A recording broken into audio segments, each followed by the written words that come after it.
A bold wine with a hint of sophistication and lacking in pretension.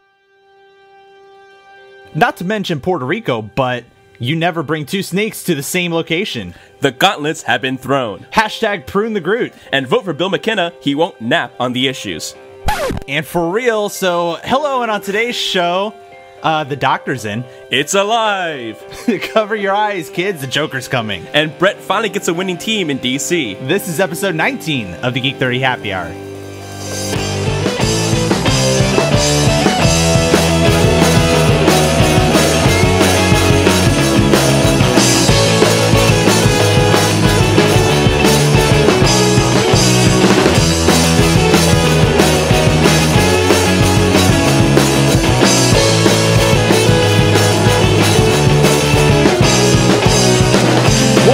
Another episode of the Geek 30 Happy Hour, where we drink a toast to all the geeky things we're passionate about. Today's April 17th, 2016. My name is Alex, and here's Jojo. Hello! Not to mention Puerto Rico, but... yeah, they're gonna eat that up, I think, over there at the Nap podcast. Brett said the first words out of his mouth were, not to mention Puerto Rico, but if you actually listen to the podcast, there's 10 words he says before he makes a reference. So we started with the reference. We win! We win! We sorry, he's not sorry. Yeah. So that's a reference to our friends over at Not Another Podcast, with a question mark? Aren't we doing a show with them here soon? We will be. Stay tuned. Stay tuned for details. Yeah, that should be the next episode that comes out. It'll be the location that you don't bring two snakes to. Yes, yeah, don't do that. So, wanted to bring back a familiar face to the show. How familiar? Pretty familiar, in like a few episodes back. Ori. Hello. There's Ori. Ori's with Dragon Fruit, our friends who own the Geek dating site that we talked about. I would really recommend that you guys cycle back through our episodes and take a listen. Ori had a lot of great content. He contributed a lot. We talked about Pokemon and other geeky stuff. Great geek guy. And I would say I have been using the dating sites. There it is. For, quote unquote market research. You like that, Ori? He's using it for market research. And then I got some messages and then things kind of changed. And so the idea of it is brilliant and how it's executed is wonderful. So I really appreciate the site. You're so sweet. I'm being honest. So, Ori, how have you been since we last spoke? You've been a busy man. Yeah, well, since we last spoke, we finally managed to get the app out, available now for free on Android and iOS, and God, was that that took some doing. But it's out now, and everything's great, and you can download it and try it out, and I hope you do. We will definitely enjoy all your hard work on that one. That is so awesome. And where can people download this? They can download the Geek dating site, or the Geek Dating app on iTunes, Android, right? Like all the things? That's right. Android and iTunes. And where can they provide feedback and thoughts on the app and such? So you are free to tweet at us at Proj Dragonfruit, Proj Dragonfruit. It's short for project because there weren't enough characters available for project. You can send us a message on Facebook at Project Dragonfruit. You can email me, Ori at Project Dragonfruit, or support at Project projectdragonfruit.com if you have problems that you are trying to solve, and we try to get back to you as soon as is humanly possible, because that's all we really do. That's life now. That's good. They're in such a growth mode, and it's a really exciting app, and we wanted to bring Ori. Ori reached out to me like earlier this week and was like, "We're live," and I was like, "Oh my God, we got to have you back on the show to talk about that." It's so exciting. So always it's fun talking nerd stuff with him anyway, so it's a good excuse to have him back. So welcome back to the show, Ori. Thank you very much for having me. It's good to have you. And a reminder to our audience, like us on Facebook, give us a 5-star rating on iTunes, help us share the message that is this show. We love the sort of reaction and support we've been getting from everybody so far. Let's keep that up. Definitely. And give Ori a 5-star rating, because this is an awesome app. Heck yeah. Let's do that. So what I like to say is that the only thing between like really great technology when it comes to a dating app and a really great dating app is the community and the number of people there. So if you give us a 5-star review, not only are you helping me, totally selfish here, but it also helps all the other users, because the more attention we get, the more people who are on it, the better the experience, the more likely you are to meet somebody because you left a review, because they saw that and then downloaded it, etc. Exactly. And ladies, Jojo's on there.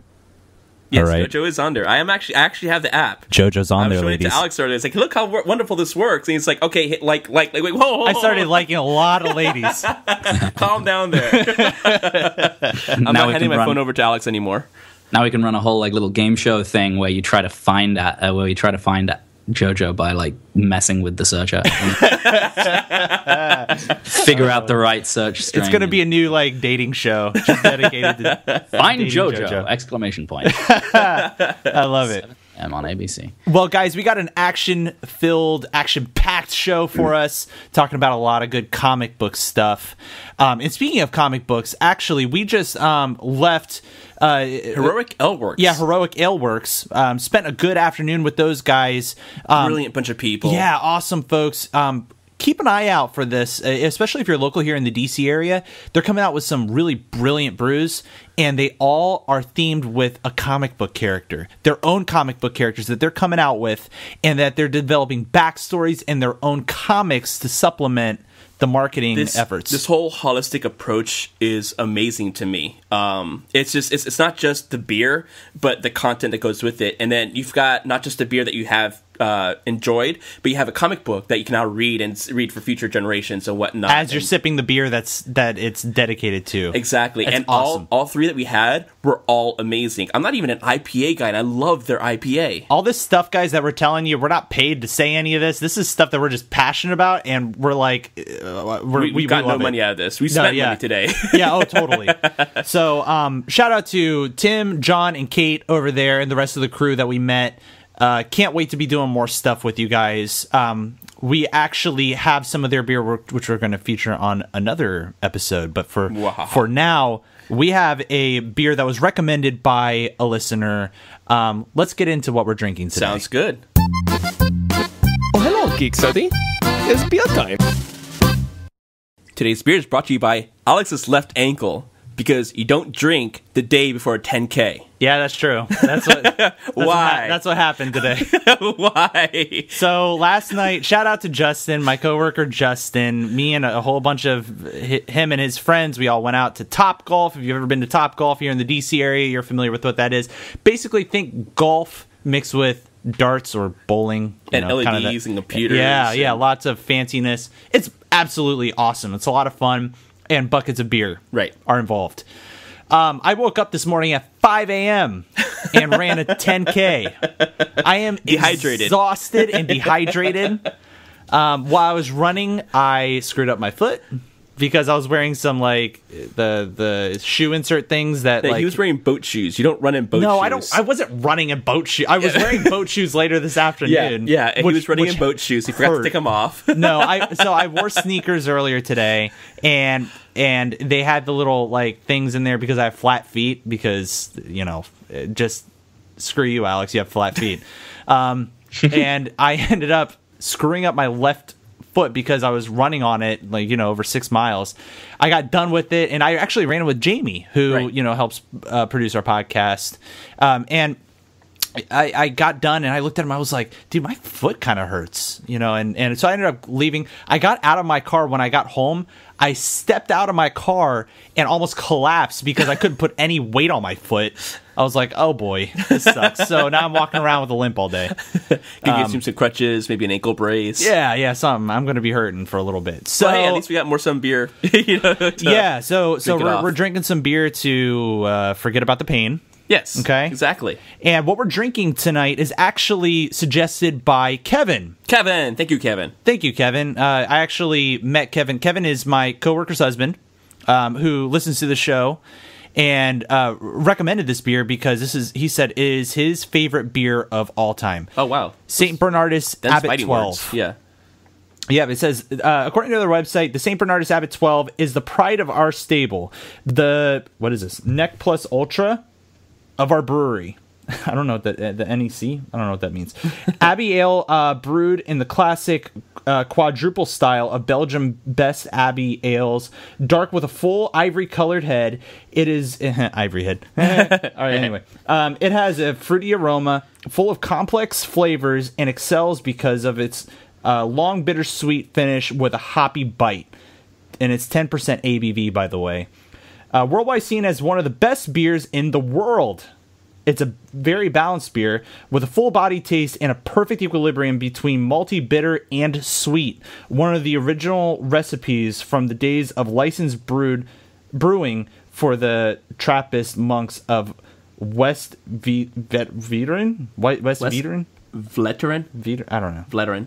I don't know. All I know is that it's good. We tried this a little bit before the show. Definitely. I really like this. Cheers. Cheers. Cheers. That's tasty. It really is. It's a perfect mix Right. of sweet, bitter, and it's very sweet at first, and then all of a sudden it's just bitter at the end. See, I don't really get the bitter as much. Maybe I'm not as Really? prone to the bitters. I'm Drinking definitely again. getting the sweet. I'm definitely getting the malty. Definitely getting the full body. It's okay. Yeah. But there's... At first, it's very deceptive. It's very easy, mellow, smooth to drink. Mm-hmm. And then you taste the alcohol. Oh, yeah. Ori, how about that alcohol? It's it's something. So this is one of the... Ori's not drunk, I promise. Not yet. This Give him is 20 minutes. 20 minutes. This tastes like you just had like some whiskey or something at the very, or Right. vodka or something So- right at the end of it. The initial taste is beer. It finishes like a shot. Yeah, it does. It does. It's actually really delicious. Right. Kevin told me last night, he was like, this is my favorite, this is my number one beer in the world. I fully respect that. It's a very good beer, definitely. Yeah. So we actually got this at Total Wine and More. Yeah. It's no longer Total Beverage. It was Yes. Total Beverage for all of 2 weeks. Then we went back to Total Wine. Right. So you guys would probably find it at your specialty liquor / beer / wine store. We actually got a big bottle of it, a 1 pint. I want to say it's 22 ounces. That's a pretty big bottle. 1 pint, 9.4 ounces. Yep. So you could probably find it there, but it's great. I Right. definitely recommend it. This Definitely. is something I would drink again. Me too. I would definitely. probably sit in with like a movie or something. But I would have like one. Yes. If I had two, I probably wouldn't be able to go to work tomorrow. Yeah, let's take it easy. Get AC. If I may, I want to share with you guys a review that I found of this online. Definitely. Please. I'm not going to read you the whole thing because it's pretty long, but when they say on the website that it's, complex flavors, Right. I'm just going to read you a list here that I found, which boy. is hilarious. Dark fruit, plum, fig, raisin, red grape, peach, nectarine, candied malt, caramel, butterscotch candy, vanilla clove, nutmeg grains, baked bread crust, Whoa. grape must, straw, banana, and hops. That is a lot of stuff to taste in one go. It Are is. they drinking beer? So I just thought, I was just like, wow. No, I appreciate that list, but holy monkey. bread. Baked the bread bread? Red crust, grape? not just bread. If it was bread, it would be a totally You're right. No, sorry, everybody. Sorry. Okay, all right, you're right. Bread crust. Sorry. Very specific in that matter. Actually, the clove. When you said clove, I was trying to pinpoint what that was. It's clove. That's Definitely clove. exactly what I'm tasting. I don't know if I taste red grape, though. You gotta Or have a little raisin. more. You I have can to have a pretend. better palate. Okay, Jojo. Get with it. Okay. I have a good palate. Okay. Pretty good palate. While Jojo sucks with drinking beer, why don't we get I'm into? very good at drinking beer. Why don't we get into the news? Geek 30 News! We got our Doctor Strange trailer thing. It just it popped up out of nowhere. We weren't actually planning to talk It's about cool. this, and it's just oh, here it is now. Yeah, I saw something popping up on social media, something or other, and then there it was. Right. It was there. So this is actually really exciting because this is a very key player in the Infinity War series. Jojo, what do you know about Doctor Strange? I don't know much about him. Okay. I haven't done too much research. He's never been in a lot of the comics that I've read, except for like in Passage. It's a very niche character. Ori, Right, how about exactly. you? Do you know much about Doctor Strange? Not a huge amount, just what I'm picking up from, commentary on the trailer mostly. Yeah. Yeah, so he's a magic user. He's the role that he plays in the Infinity War series, and I'm actually reading through all the comics right now. Thank you again. Shout out to Omar for letting me borrow all the comics one at a time here. I'm on book 5 of 6. Nice. And he plays actually a really pivotal role where he helps kind of bridge the gap between the forces almost of like a godlike state with the not human, but with the warriors of Earth. Okay. And the Avengers and such to come together to defeat Thanos, who has collected all the stones for the Infinity Gauntlet, and he teams up with a guy named Adam Warlock, and because they're both kind of mystical beings, but he plays a very pivotal role in this. Okay. And so I'm really excited to see his origin story kind of come to life. His whole origin story is around where he was a surgeon, a very well-known surgeon who was very cocky because he was the best at what he did. And he ends up in an accident and he tears up his hands, which were he had these magical hands, Right. that would perform life-saving surgeries. And then his hands were useless. He ends up going to the far east and speaks to somebody who actually gives him almost mystical powers, and so he uses that to help people. Right. Like he was helping people as a surgeon. He can't do that anymore. He almost finds power to do so from a magical point of view. And Ori, did you get a chance to view the trailer? I did, yeah. What were your thoughts on it? Oh, I had a lot of thoughts on it. That's good. That is good. Let's see. My first impression was that there were a lot of references, unintentional or intentional as it may be, to the Matrix. It felt kind of Matrixy. Yep. Not to mention that Benedict Cumberbatch with a beard looks very much like Keanu Reeves with a beard. Oh my God, you're right. I had not made that association, but you're true. Oh my God. I don't know if they were going for that, but that's what I was feeling. I also got a lot of feeling that they probably have drawn quite a lot of inspiration from some of the Christopher Nolan movies, and most particularly Inception, with that moment that we see the folding city thing with Doctor Strange, falling between them. It had a very Inception feel to it, which I'm excited for because I loved Inception and I thought that the visual effects in that were phenomenal. So, more please. That works out. Which I feel like it actually fits this character very well. Totally. Mm-hmm. Right? So, Jojo, what were your thoughts? I thought it was awesome. I make the joke because the Imitation Game, as well as Star Trek, was it Onto Darkness or whatever? Oh, Star Trek Into Darkness. Into Darkness. There you go. All three of the posters. Sorry, Trekkies. Sorry, Trekkies. Sorry. We're a Star Wars centric podcast, so I mean we appreciate Trekkies. Stacy's gonna yell at you. I know. Remember our Stacy, our Star Trek listener? Right. It won't be the first time, and it won't be the last time. Right. Sorry, Stacy. But each of these posters have Benedict Cumberbatch back facing the camera, so I just thought it was hilarious how they have that kind of reoccurring theme that's always Benedict Cumberbatch's back that shows up on the poster. Which is weird because it isn't the back that always excites people. Exactly. You know? Maybe there's just too much Cumberbatch to have him facing full on. Now, I want to ask all the ladies out there, is there ever too much Cumberbatch?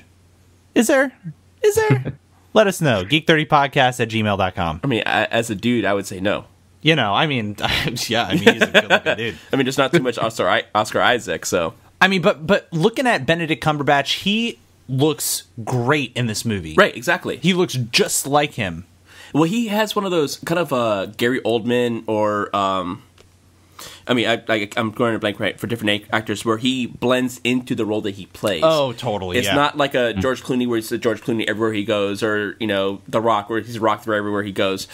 He is Benedict Cumberbatch. He is an actor, and when he goes on screen, he's no longer Benedict. He's whatever character he is. Yeah, he was pretty.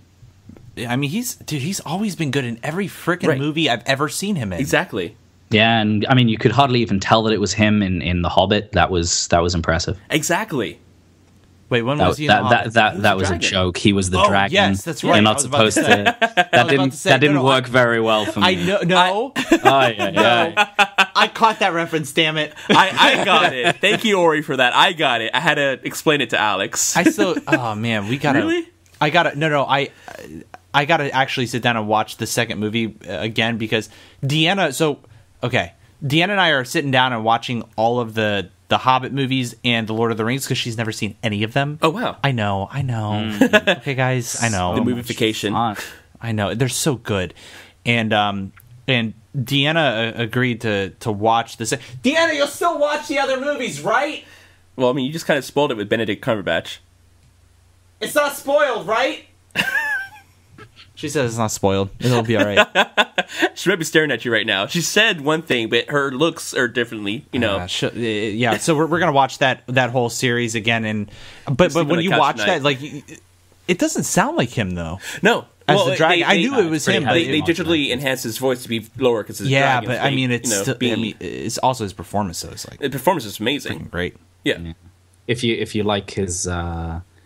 If you like just listening to his voice, which a lot of people do, because I mean it's a hell of a voice. Exactly. He did a really great job on the BBC radio play adaptation of Neverwhere, the Neil Gaiman novel Neverwhere. Really? It was a radio play. He played the Angel Islington, and it was.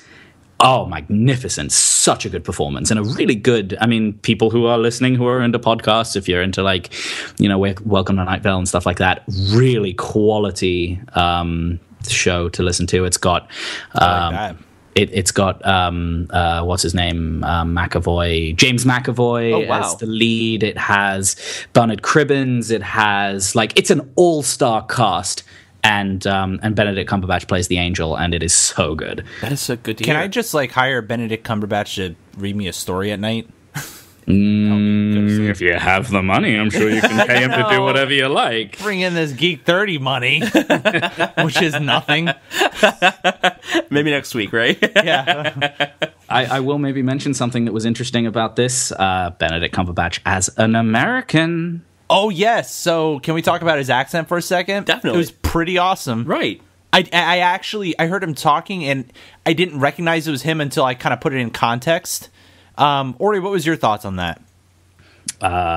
Long history of Brits playing convincing Americans. hey, better than there's I don't know, Americans, the other way around, it doesn't really work. No, exactly. The other way it doesn't. Well, because wasn't Spider-Man, the Amazing Spider-Man, Garfield, Garfield also English or British? I can't remember. He's British. And he played an American. He played an American. He's got a great American accent. And I can't remember. Laurie and House. Yep. Right. Yes. Lincoln in Walking Dead. Yeah. Yeah. Who else? I'm trying to remember. Did Benedict Cumberbatch? He was in Tinker Tailor Soldier Spy, but I can't remember if he had Try it one more time. What was it? Tinker Tailor Soldier Spy. There it is. That movie. Yeah. With Gary Oldman. Yep. I can't remember if he had an American accent or not in that movie.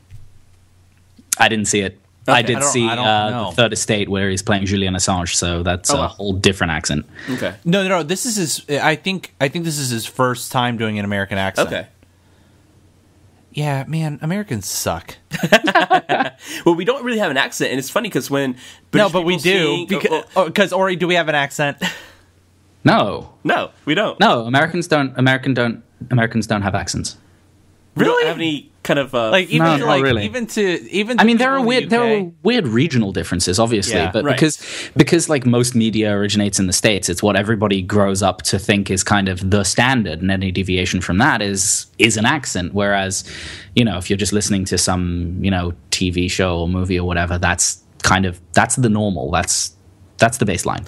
Well, I mean, things like if you're a singer, aside from the occasional like Leona Lewis is like kind of like the exception to the rule, but most singers, no matter where they're from, when they sing, sound American. When they sing, their accent goes away. There is a reason for that.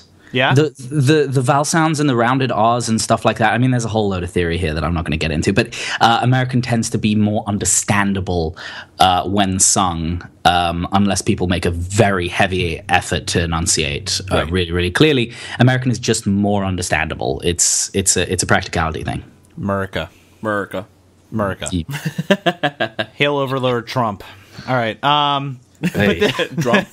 Donald Trump again. This trailer was actually I absolutely loved it though. I think Ori hit it spot on where he was talking about the references to the Matrix and Inception. Yes. Yeah. God, what was I thinking? Okay, so Insidious. Maybe. I immediately left. Especially when Tilda, what's her name? Tilda, what's her name? Tilda Swinton. Swinton. Tilda. You know, I mean, Tilda. We're on a first name basis. So Tilda, when she like punched him in the chest, and I immediately was like, oh my god, it's the Matrix. Right. That's immediately what came to mind. And Ori's reference to him falling in between the cities, I was like, God, that's like Inception. It's beautiful cinematography, great effects. I love what I see so far, and the way that they're almost capturing. You know, the big thing to take away here, guys, is Doctor Strange is a magic user, but it's done in a way that's almost comprehensible and it's not really in a way that seems overtly magical. Right. It almost seems like you're on an acid trip the whole time. Well, that's not that I've ever been on an acid trip with Heroic Aleworks today, which was fantastic. Yes, actually awesome. It was, yeah. And they're thinking, yes, it might be perceived as magic to others, but it might not actually be magic. It just might be the use of regular, everyday human things. It's more of sleight of hand is what the person sees as opposed to what's actually being happening is a different story. Yeah. So part of actually there was a great video that was on Nerdist.com that I'll reference in the show notes that gives a breakdown of the whole trailer. And something that they're talking about is that they may be referencing back to the quantum realm, like what Ant-Man did in the Ant-Man movie. This is actually a really cool idea, and it may help explain a lot of the quote unquote magical properties that you see in this Doctor Strange movie.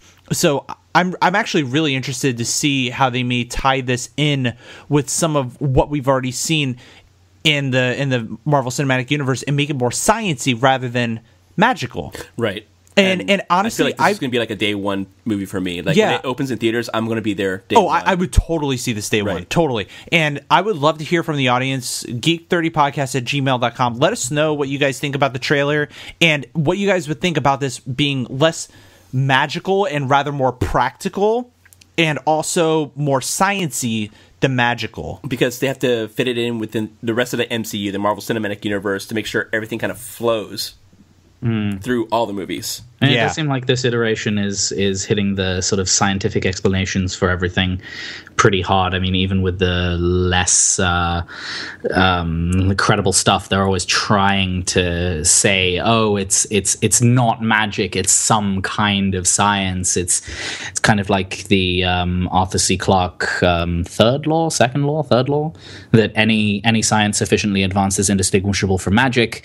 So what might look magical is actually scientific. And I am wondering, because Doctor Strange seems one of those characters who is way more on the magic and supernatural side of things, traditionally, I guess, in the comics and in the history of it all. So it'll be interesting to see how they manage to tie that in without crossing the line into straight up magic. I feel like they might have to bring in one of the Infinity Stones in order to play that. Not necessarily magical per se, but it's being given a power from a different source.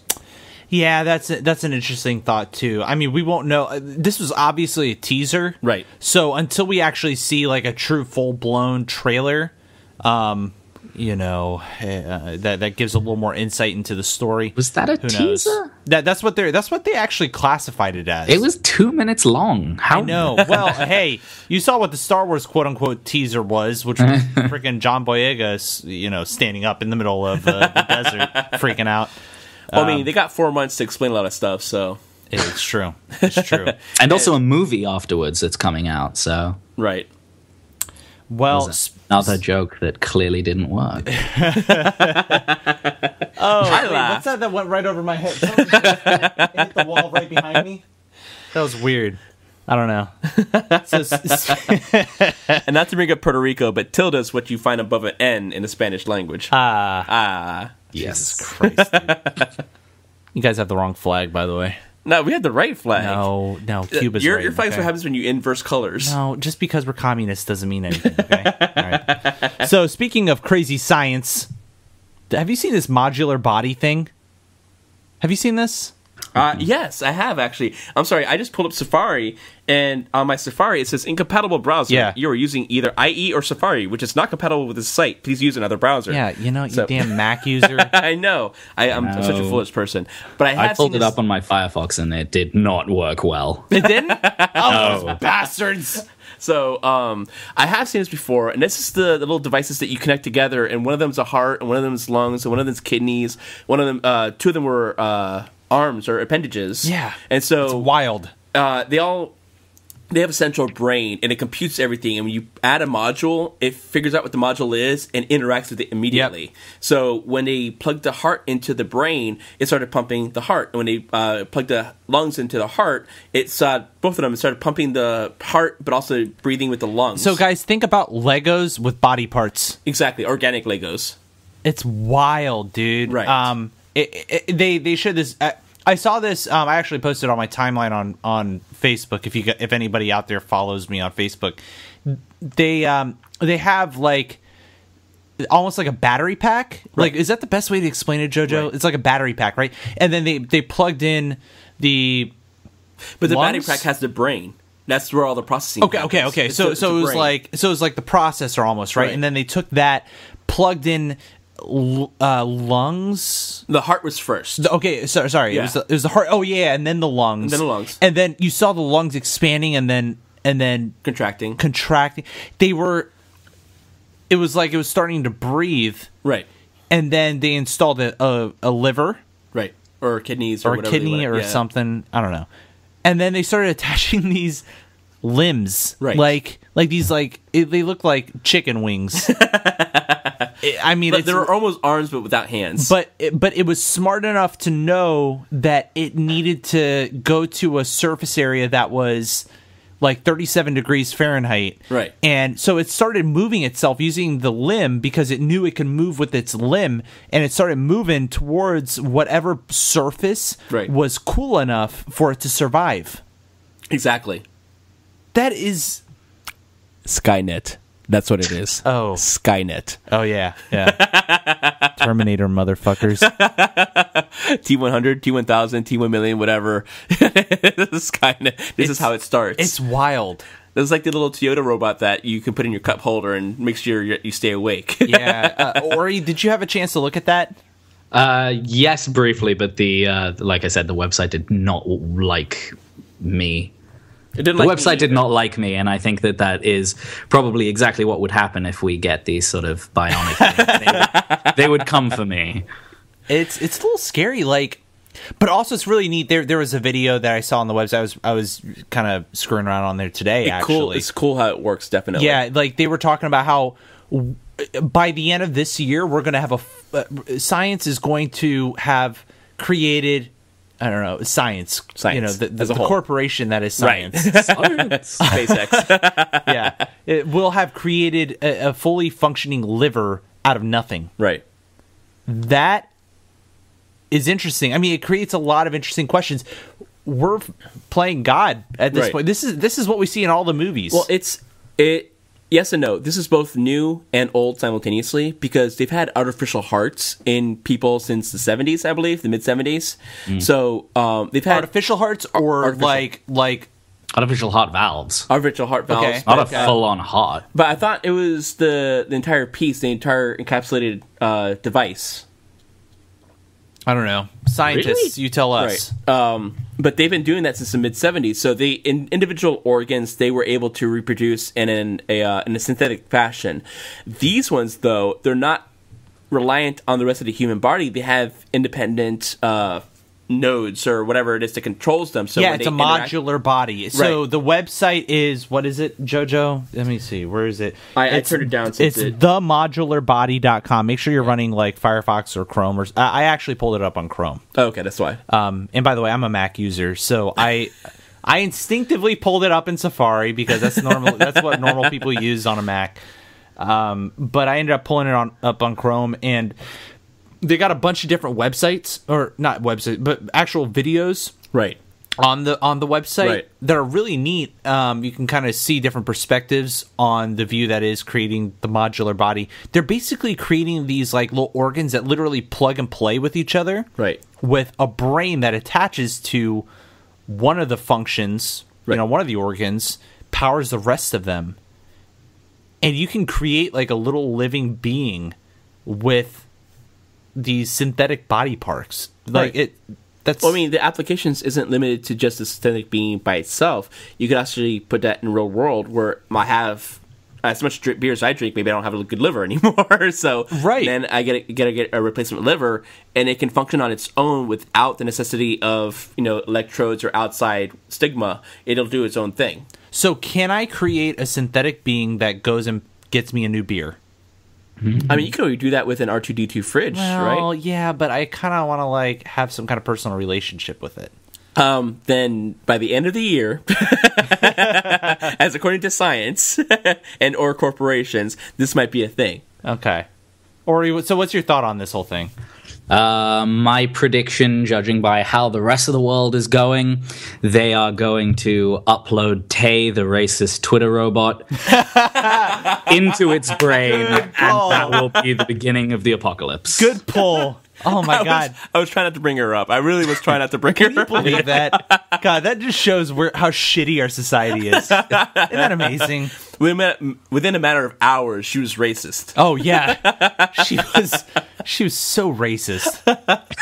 That's so sad. Isn't that sad? Like something that was supposed to be an innocent social experiment, like something that was supposed to really legitimately help the human race, turned racist. Right, exactly. Thanks, internet. Hail Hydra shit. Like this is like straight up Nazi Someone shit. had sent her a picture of a Nazi flag, and she goes, "That's a thing of beauty." It's like there's something wrong with this. Yeah. Oh, poor girl. Ugh. All right, but anyway, I saw that on my Facebook timeline. This whole modular body thing, not racist robots. I'm talking about. It's a matter of time. Let's bring it back. I thought that it was really interesting, so I figured I would bring it up here. If anybody has any thoughts, geek30podcast@gmail.com. Would love to hear your thoughts. But next up in the news, back to comic book news. Because this is heavy comic book day for us, Definitely. I feel. Especially for us. Can you believe that the Killing Joke got a rated R?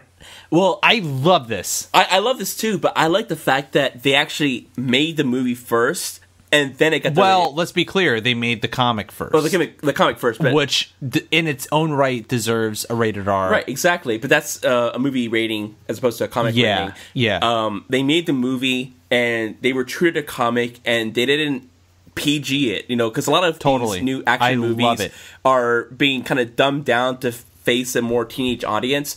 I love the fact that they made the comic movie first, the animated movie first, and then got the rating. Like they didn't care about what rating they were going to get; they're just going to make the animation true to the source. Yeah, and there's a great article from Entertainment Weekly. It says Batman the Killing Joke isn't kidding around. You see what they did because the Killing Joke isn't kidding around. It's like a freaking pun. Stupid freaking Entertainment. All right, Warner Brothers' direct-to-video animated film based on the notorious Alan Moore comic has been rated R. The studio's home entertainment division tells EW exclusively, The Killing Joke marks the first film in the DC Universe original movie franchise to receive an R rating and the second Batman movie to do so. It says, and also they mentioned the extended home video version of Batman v Superman: Dawn of Justice was the first, Which was also animated. well, That one was, right? no, No, this is Dawn of Justice, not the Maybe. when it came out. oh, maybe, okay. I was thinking because they're actually making a Blu-ray cut that's rated R of the new one that just came out in theaters. Well, yeah, definitely. But this is... Is this are they talking about? Look that up, Jojo. Look that I up. will look that up, actually. Most definitely. Okay, look it up. While you're doing that, it's starring Kevin Conroy. You know him?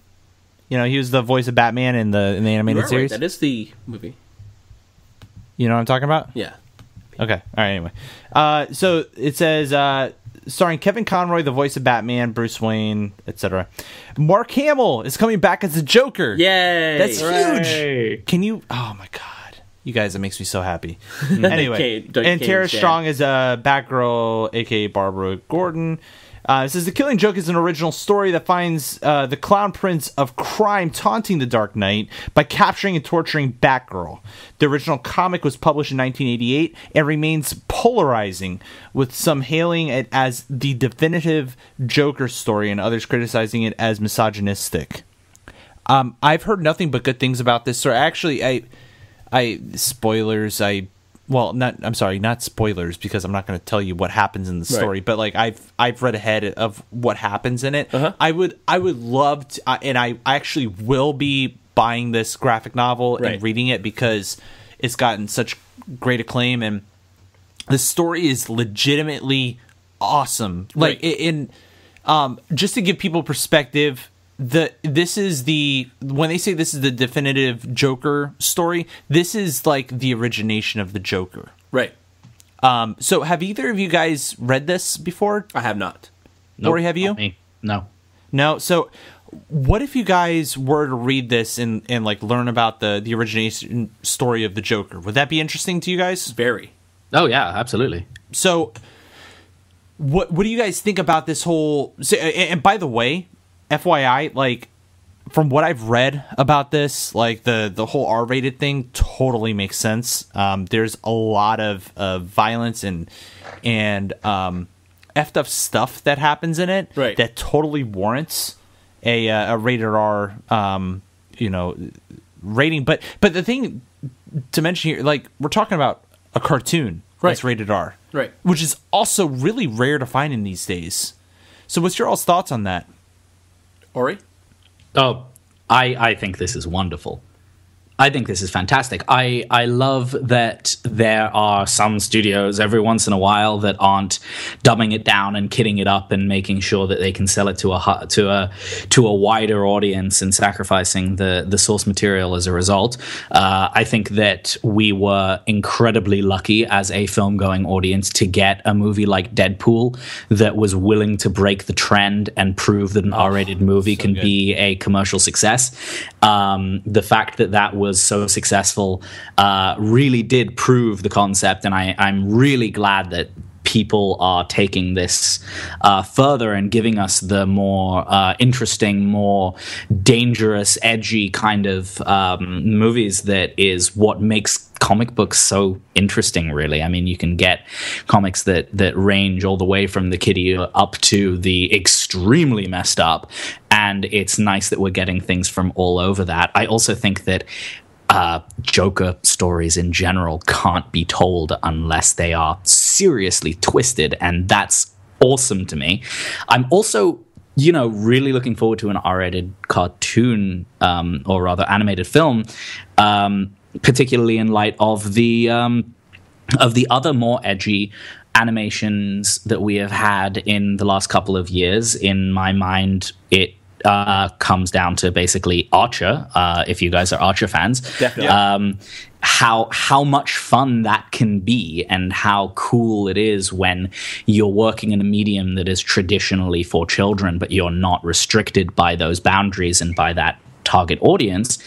What about also Sausage Party? Did you ever see that trailer? The new Seth Rogen movie coming out? Nope. Oh my god. It looks like, so it starts out, dude, you gotta go like YouTube this. You want me to type sausage Yes, party? well, in YouTube, okay? Let's be clear. Ori, you know better. I see Don't where Google this that. is going. Go into YouTube. Sausage Party trailer. I think that might help you. sausage party. Well, oh, Jesus Christ. You talk about, like, a confined orgy. Like, Right. anyway. Self-broken sausage party. Yes. That doesn't help. Oh, God. None of this is going to turn out well. Everything is bad. This is the trailer. It's a new Seth Rogen movie coming out, and it starts out looking like a Pixar movie. It's all 3D animated. It looks beautiful and, like, fun and happy and kid-like. And then basically it's a story of these hot dogs that are getting bought in the supermarket. And all this other food and stuff getting brought home, and then all of a sudden they get home and they're like, "Yeah, we're gonna get eaten, yeah!" And then all of a sudden, the potato goes up to the first one to be, quote unquote, eaten, and the lady's sitting there by the sink about to start peeling it, and so she starts peeling it, and then it's like, "Oh my God, it's tearing off my skin! What the fuck?" And it starts screaming. It's really real. All of a sudden. So it's an R-rated Okay.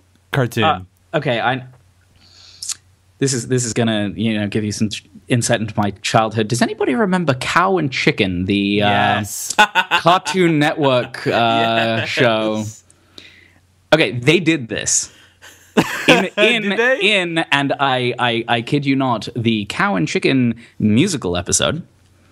They put on a school musical called The Ugliest Weenie, in which they all dress up as hot dogs and get roasted, and Chicken is the ugliest weenie, and he is spared the horrible fate. And so the moral of the story is it's good to be ugly after all. And there's a whole song about it, and it's very touching. My God. But clearly Seth Rogen has been Rogen. watching too much old school Cartoon Network. That is hilarious. Actually, now that you're saying that, I'm recalling that episode of Cow and Chicken, and it's great. This is very Family Guy-esque, where Seth Green did all this stuff with Star Wars before Seth MacFarlane did, and they actually joke about that at the end of each of the trilogy movies. Yeah, that's true. That is funny. Oh man, I love the idea that there's an R-rated comic, or there's an R-rated. I think it doesn't matter the medium. I think you just animation, should just animation or live or on book or photography, videography, doesn't matter. You should tell the story the way you need to tell a story. Oh, totally. That's great, and they didn't hold back. Right. R-rated, man. I feel like that's a blessing to us, because some stories should be G-rated, like Toy Story and Pixar and like Monsters Inc. and whatnot. But some things like The Killing Joke don't need to be G-rated. So tell the story first, get the rating later. Yeah. Oh, totally. That's so true, right? So I can't wait to see when this actually comes out. I'm scrolling through the article here just to see if so the Killing Joke will make its world premiere at Comic-Con International in San Diego during the summer. Release on Blu-ray later in the year. So we've got a lot to look forward to. I can't wait to see that. I just saw Batman v Superman actually in theaters. I was holding back a little bit. I didn't want to go see it immediately. I was a little scared because I heard that it was like kind of I heard Matt Damon makes an appearance. I'm just teasing you right now. That doesn't actually happen. I'm just trying to be butthead. Ori, have you seen that movie, by the way? I haven't seen it yet. I want to go, but I haven't seen it I'm yet. going to tell. So there's been a lot of bad reviews about it. And I did hear. And we actually talked about it with the folks over at Heroic Aleworks today, because they're obviously big comic book nuts. It's worth seeing. Definitely. I would say definitely go see it. The ending, I could see how it pissed people off. Still worth seeing. I actually wasn't. I kind of wanted to see it, but I need to see Superman Man of Steel first. I wasn't planning to see it in the theaters, but because I actually talked to Heroic Airworks, I think I'm convinced to actually watch it in the theaters before it gets out. Yeah, I would. Well, yeah, just watch Man of Steel. Yeah. Come on. No, tonight, I got it. Don't worry, we're good.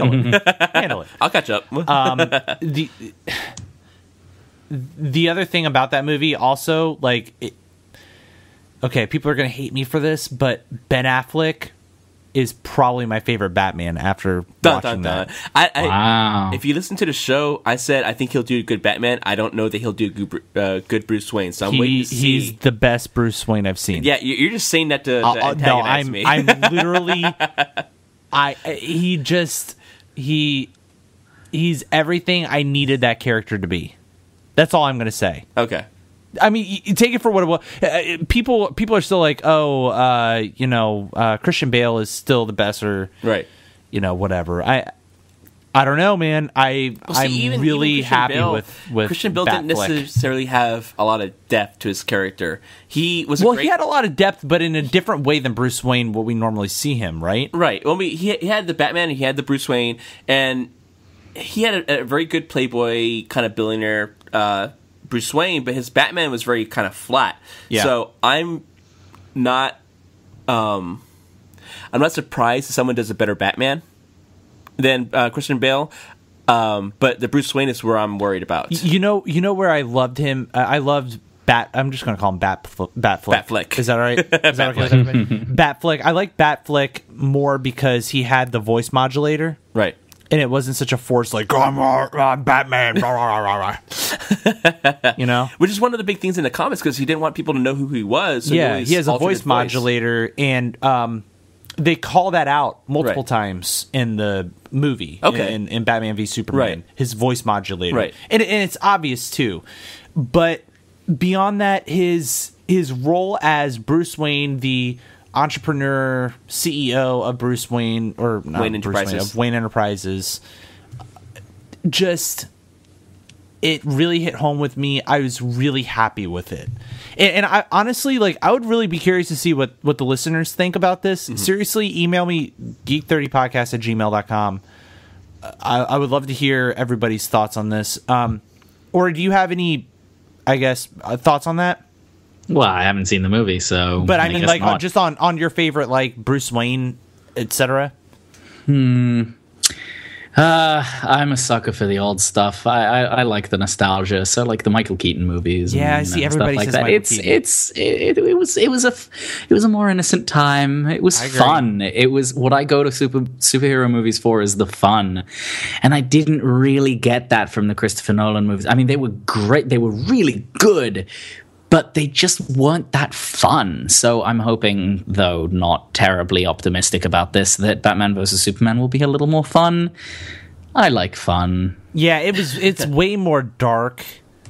It's not as dark as the Christopher Nolan movies. Mm-hmm. But it just something about his delivery there. And actually, he's Ben Affleck supposedly has written the script and is going to be directing a standalone Batman film.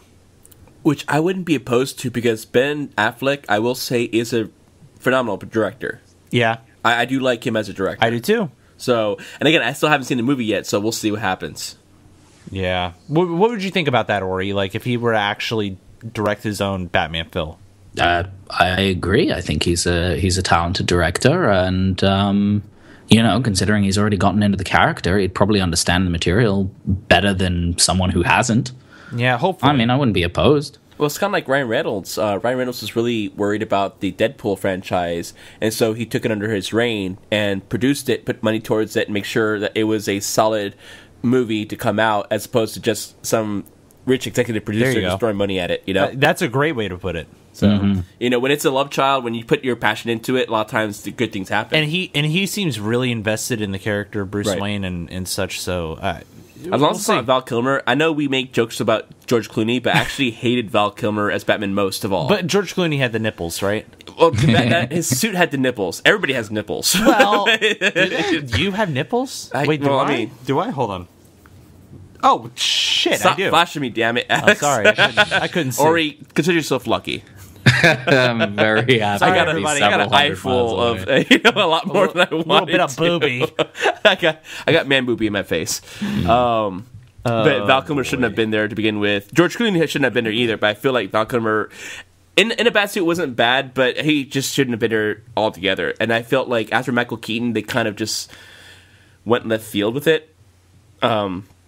And I mean, that's unfortunately a lot of times it's just when you throw too much money at it, you don't actually put any common sense behind it, which is what Sony did to kill the Spider-Man franchise multiple times, what they did to kill the Fantastic Four franchise. So if Ben Affleck actually has a passion for the Batman, he wants to make sure that it succeeds, I actually would stand behind that. That's fair. That's fair. That's a fair way to end that. Mm-hmm. Now, kind of moving on, Ori, I would love to get, a little bit more information from you about this new app that you guys released this week. We talked a little bit about it at the top of the show. Can you give just a quick synopsis of Dragon Fruit? What makes you guys different, as compared to kind of the others out there? Sure, yeah. Okay, so Dragon Fruit is the only dating app for geeks by geeks, and by that I mean that not only is the idea for geeky people to find people, to meet and to be friends with and to hang out with and to hook up with, but it's also coming from a place where we, myself, surely in the last hour or so of conversation, I have proved that we, the team at Dragon Fruit, are all extremely geeky people and therefore get it. I think is pretty much the only way to say so. We understand the experience of, dating as geeks, and we understand what it is that, geeky people tend to care about and want out of a relationship or meeting somebody for the first time, what it is that makes things a little bit harder for people like us to necessarily go out and do the stuff that can maybe come easy to the jocks out there and stuff like that.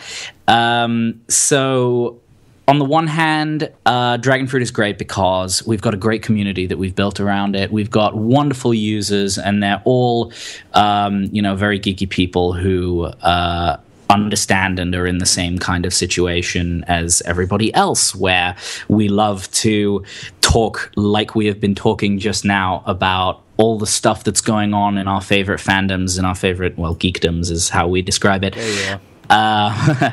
And we spend our time, playing video games and talking about comic books and movies and going to all these movies and making sure that we're there on opening night and all of that. And that's something that everybody is going to get on some level or another. See, if you're a geek, then you might not geek out over exactly the same stuff, but you would understand the level of passion, and that's already certainly a huge gap that's been pre-bridged. And on the other side of it, the technology side, we designed it in order to make that as easy as possible. So you sign up and you define your geekdom, or 3. We've put in a slot for 3. And the system crunches all of the numbers and analyzes what you've put in against all of the other users, and it finds you matches that have the same or similar passions as you do, the same geekdoms or something similar. So it isn't it is of course like one-to-one match thing where if you put in something and somebody else has that, it'll match you up with that person. Right. But it also goes further than that, and it sort of analyzes the details of what makes what you are into that thing. So if, for example, we're talking about the Christopher Nolan Batman movies, those are dark, gritty superhero stuff with a lot of moral questions and things like that. It's got all of these interesting characters around it and things like that. So it will not only find you people who are into the Christopher Nolan Batman movies, it'll find you people who are into other Batman movies. It'll find you people who are into various Batman characters like Harley Quinn or like the Joker or the Penguin or Mr. Freeze or whoever you want to do. But it goes even further than that and finds you, people who are into other superhero franchises that have the same grittiness and the same dark themes and all of that stuff. So it really is pretty clever. And it works. I love that it works like at such a meta level like that. I think it's really cool. And we like to bring folks like Ori on the show who offer this service. And this is a free service, you guys. Right? Yep. Right, Ori? Yeah, 100%. So, folks, go check this out. It's Dragon Fruit, one word, right, Ori? Yep, Dragon Fruit on the App Store and on Google Play. If you don't have one of those, I'm sorry. If you have a Windows phone, we're not planning anytime soon to develop for that. But hey, there's enough. If you have a Windows phone, guys, come on. Leave my Nokia 920 alone. No, okay, Jojo. Okay. Yeah, but you can also find us on dragonfruitapp.com, and you can sign up there and use our web version, which is also fully functional. Yeah, and go use it, guys, and let us know how things are going. Go hit up Ori and his team, and we want to make love happen. I will actually say that I actually got mentioned by somebody first, which is a weird thing for me. And we've been having a great conversation about all things geek. Great. Awesome. Particularly in Star Wars. So it's an amazing platform. It's awesome. That's so good. Really glad to hear that. Thank you. Yeah, So, thank you. Let's keep that up, guys. Go support Ori's whole endeavor here. This is a great project that's meant to bring a community together, kind of like what we do here with the Geek 30 Happy Hour. We want to bring people together and help them find their soulmates. 5-star review. 5-star reviews. 5-star review. Well, Alex looked at me intently. It's like soulmates. It's like, well, don't you have one upstairs? Well, but Jojo, let's be real. Okay. Right. I'm in. I'm not like awkwardly rubbing his leg while he sits next to me. I will neither confirm nor deny any This allegations. just got real. Real awkward. Real awkward. I have a barbecue. Nothing's happening down here, I promise. Shut up, Jojo. What? I was trying to defend myself.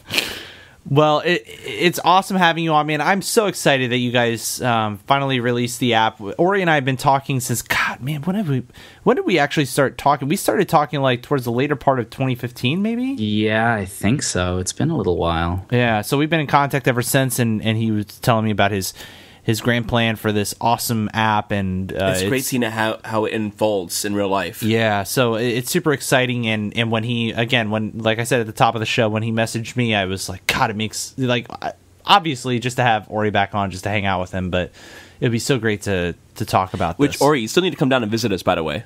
Yeah, I actually am planning to be in the area in a couple months' time. We're going to be tabling at AwesomeCon in DC in June. So I might make the trip, or if you guys are coming up to DC. Yeah, I'm probably going to be at AwesomeCon, so you'll likely see me there. Excellent. And wherever he goes, I follow. So. Yeah, Jojo just follows along. And also, by the way, if anybody is listening in the Boston area or is planning to go to PAX East, we have a panel going next week that'll be discussing love stories in the narrative of various video games and the mechanics of how relationships work in video games. It's going to be really cool. In association with Dr. Nerdlove, he's going to be co-paneling with us. It's going to be a great discussion. Good stuff. I love it. Yeah, so hit us up if you plan on going to that, or if you plan on going to AwesomeCon here in the DC area. Would love to meet up with you. Feel free to hit us up, geek30podcast@gmail.com. Jojo and I don't bite. Hard. Well, hard. We had that discussion last time. Yeah. So I think that's a great time to wrap things up, Jojo. So with that, where can people reach us? So they can reach us via email at geek30podcasts@gmail.com, and 30 is spelled out, geek30podcasts@gmail.com. You can find us at Twitter at geek30, or by calling us and leaving us a voicemail at 443-424-3350. If you have YouTube or Facebook, just search Geek 30 Happy Hour and we'll pop up. Absolutely. All the good stuff is at www.geek30.com. Ori, where can people reach Dragonfruit? So we are at dragonfruitapp.com, or on the App Store or on Google Play. You can reach us at PROJ Dragonfruit, Proj Dragonfruit on Twitter, and at Facebook /Project Dragonfruit. And drop us a line and tell us what you think. There we go. 5-star review. Yeah, 5-star reviews all around. Already done. for Geek 30 Happy Hour and Project Dragonfruit. So thank you to you guys for listening. Thank you to St. Bernardus for this great beer. This is really tasty stuff. It's actually really good. Yeah, thank you, Kevin. Appreciate I that. actually would pick this up again. Yeah, I totally would drink this again. So with that in mind, guys, again, thank you to you all for listening. We will see you next time. thank you so much for nerding out with us, and you never bring two snakes to the same location. All right, Rory, you want to say bye? Thank you very much for having me. I hope to be on again soon. All right, man. See ya.